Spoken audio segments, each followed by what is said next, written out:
श्री राम कथा सुनने वाले सभी देवियों और सज्जनों, आपके हृदय में विराजमान भगवान श्री राम के चरणों में वंदन करते हुए आपको ले चलता हूं भगवान श्री राम के चरणों में, जहां पर वो अपने गुरु विश्वामित्र जी के साथ वन गमन के लिए प्रस्थान किए हैं।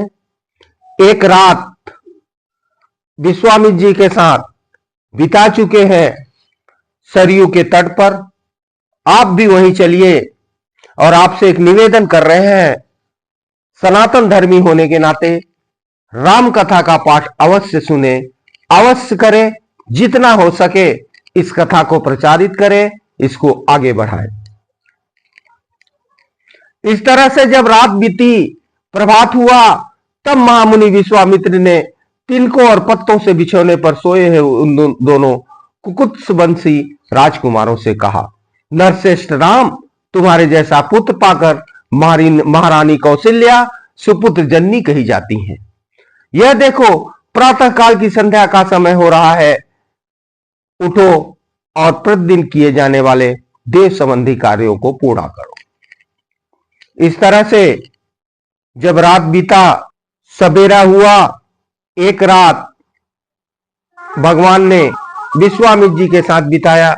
विश्वामित्र जी ने समझाया कि सुबह हो गया है, अब उठिए और अपना नित्य कर्म कीजिए। और इस वचन को सुनकर भगवान परम उदार, वीरों के वीर भगवान ने स्नान किया, देवताओं का तर्पण किया और गायत्री मंत्र का जाप किए। जब गायत्री मंत्र जाप करके नित्य कर्म करके भगवान श्री राम प्रसन्न होकर विश्वामित्र जी को प्रणाम कर आगे जाने के लिए तैयार हुए। आगे जाने पर गंगा और सरयू के संगम तट पर पहुंचकर दिव्य तृप्ता नदी गंगा जी का दर्शन किया। आगे गंगा जी के घाट पर चले गए।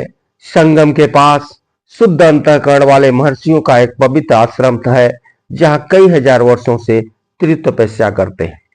जब वो आगे गए, गंगा जी के तट पर गए, संगम के पास गए, तो वहां एक तीर्थ है, एक आश्रम है, जहां पर कई हजार वर्षों से कई महर्षि तपस्या कर रहे हैं।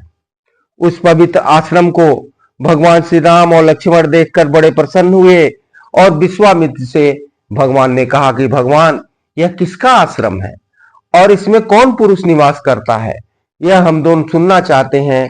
इसके लिए हमारे मन में बड़ी उत्कंठा है। भगवान उस आश्रम को जानना चाह रहे हैं।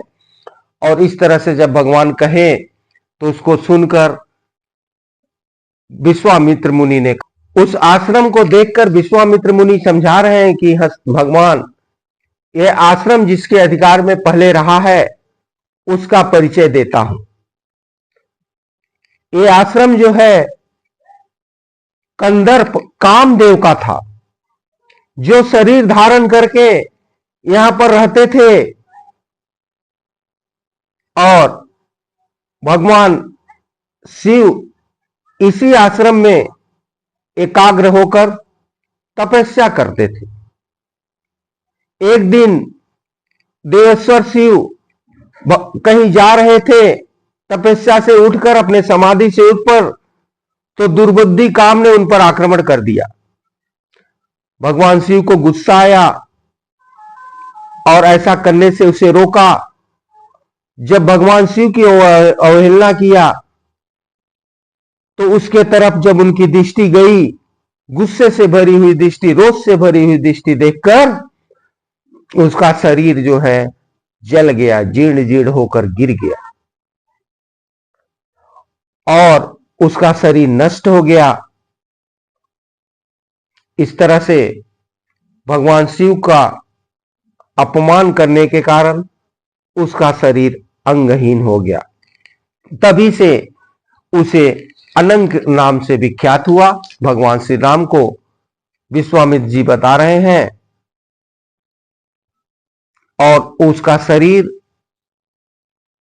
जहां पर अपना अंग छोड़ा था, यह प्रदेश अंग देश के नाम से विख्यात हुआ।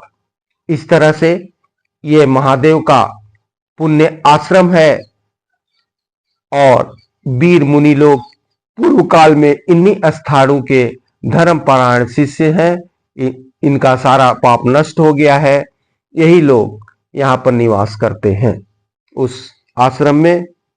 इस तरह से भगवान राम को विश्वामित्र मुनि बता रहे हैं कि हे राम, हम लोग आज इसी आश्रम में निवास करेंगे जहां पर दोनों सरिता त्रिवेणी की संगम, जहां पर सरयू जी और गंगा जी आपस में मिलती हैं और दोनों सब लोग उस आश्रम में जाने के लिए तैयार हैं, जहां पर